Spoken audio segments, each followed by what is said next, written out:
Have you ever heard of the nursery rhyme that features a little old woman who lived in a shoe? Well, I'll give you a little preview using part of that nursery rhyme, which goes like this. There was an old woman who lived in a shoe. She had so many children she didn't know what to do. Sounds familiar, doesn't it? But here's a twist.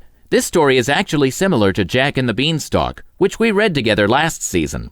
I'll show you what I mean as I read the story of The Little Old Woman Who Lived in a Shoe.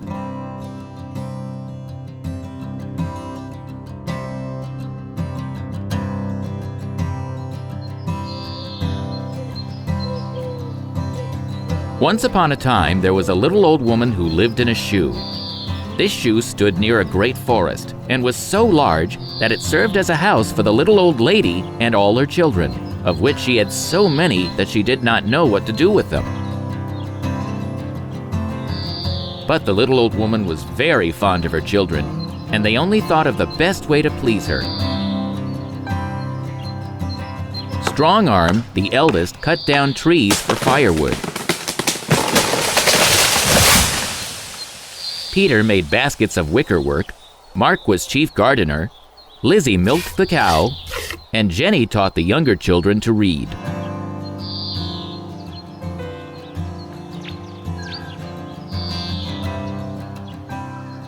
Now this little old woman had not always lived in a shoe. She and her family had once dwelt in a nice house covered with ivy, and her husband was a woodcutter, like Strong Arm. But there lived in a huge castle beyond the forest a fierce giant, who one day came and laid their house in ruins with his club, after which he carried off the poor woodcutter to his castle beyond the forest. When the little old woman came home, her house was in ruins and her husband was nowhere to be seen.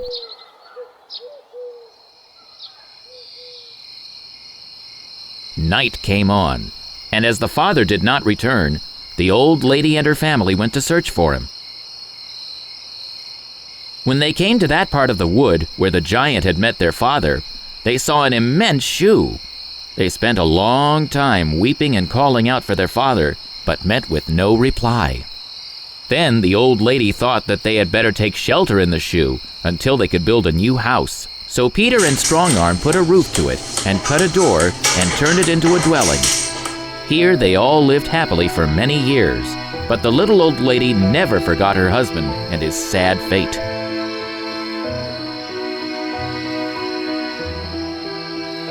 Strong Arm, who saw how wretched his mother often was about it, proposed to the next 11 brothers that they should go with him and set their father free from the giant.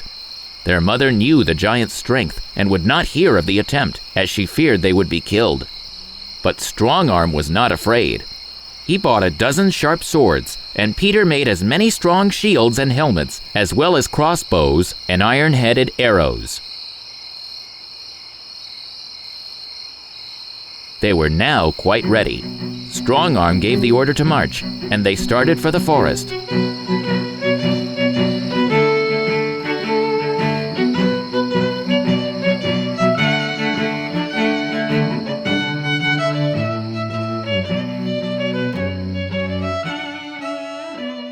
The next day, they came in sight of the giant's castle. Strong Arm, leaving his brothers in a wood close by, strode boldly up to the entrance and seized the knocker. The door was opened by a funny little boy with a large head who kept grinning and laughing. Strong Arm then walked boldly across the courtyard and presently met a page who took off his hat and asked him what he wanted. Strong Arm said he had come to liberate his father, who was kept a prisoner by the giant. On this, the little man said he was sorry for him, because the part of the castle in which his father was kept was guarded by a large dragon. Strong Arm, nothing daunted, soon found the monster, who was fast asleep. So he made short work of him by sending his sword right through his heart, at which he jumped up, uttering a loud scream, and made as if he would spring forward and seize Strong Arm. But the good sword had done its work, and the monster fell heavily on the ground, dead. Now the giant, who had been drinking much wine, was fast asleep in a remote part of the castle. Strong Arm had no sooner finished the dragon than up started the funny little boy who had opened the door. He led Strong Arm round to another part of the courtyard, where he saw his poor father, who at once sprung to his feet and embraced him. Then Strong Arm called up his brothers, and when they had embraced their father, they soon broke his chain and set him free.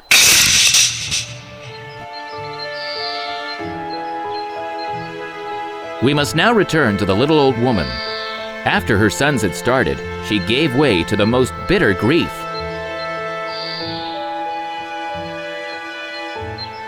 While she was in this state, an old witch came up to her and said she would help her, as she hated the giant and wished to kill him. The old witch then took the little old lady on her broom and they sailed off through the air straight to the giant's castle. Now this old witch had great power and at once afflicted the giant with corns and tender feet. When he awoke from his sleep, he was in such pain that he could bear it no longer, so he thought he would go in search of his missing shoe, which, like the other one he had in his castle, was easy and large for his foot.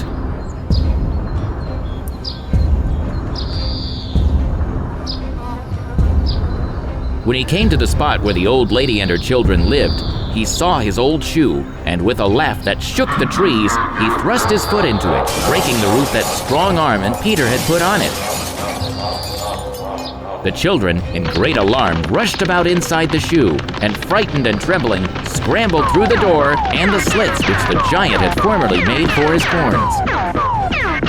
By this time, the witch and the little old lady, as also Strong Arm, his 11 brothers and his father, were coming to the spot.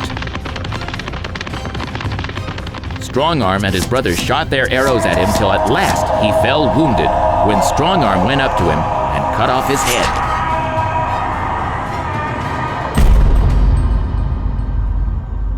Then the father and the little old woman and all their children built a new house and lived happily ever afterwards. See, I told you there were a few twists in this story. You see, if I were in the old lady's shoes, I wouldn't know what to do either. But at least there was a happy ending.